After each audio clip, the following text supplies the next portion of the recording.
হিব্রুদের কাছে ধর্মপত্র। প্রিয়জনেরা, এসো আমরা যিশুরই হাত দিয়ে পরমেশ্বরের কাছে নিত্যই উৎসর্গ করি স্তুতির নৈবেদ্য, অর্থাৎ আমাদের কণ্ঠে সেই অর্ঘ্য, তার নামে সোচ্চার বন্দনা। তাছাড়া অন্যের উপকার করতে এবং নিজের জিনিস সকলের মধ্যে ভাগ করে দিতেও তোমরা কখনো ভুলে যেও না, কারণ এমন নৈবেদ্যই তো পরমেশ্বর তুষ্ট হন।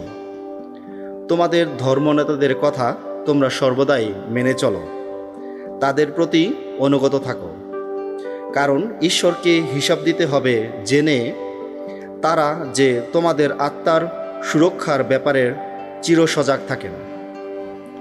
দেখো, তারা যেন তাদের এই কাজ দুঃখের সঙ্গে নয়, বরং আনন্দের সঙ্গে করতে পারেন, তা না হলে তোমাদের যে তাতে ক্ষতি হয়। শাশ্বত সন্ধির রক্তগুণে সেই মহিয়ান মেষপালক হয়েছেন যিনি, অর্থাৎ আমাদের প্রভু যীশু খ্রিস্ট, তাকে তো স্বয়ং পরমেশ্বর মৃতদের মধ্য থেকে আবার ঊর্ধ্বে তুলে এনেছেন।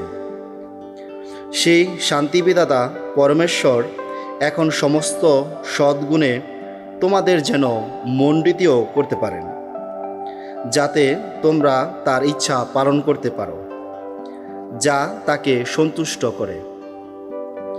আমাদের অন্তরে তিনি যেন তাই গড়ে তোলেন যীশু খ্রিস্টরই দ্বারা।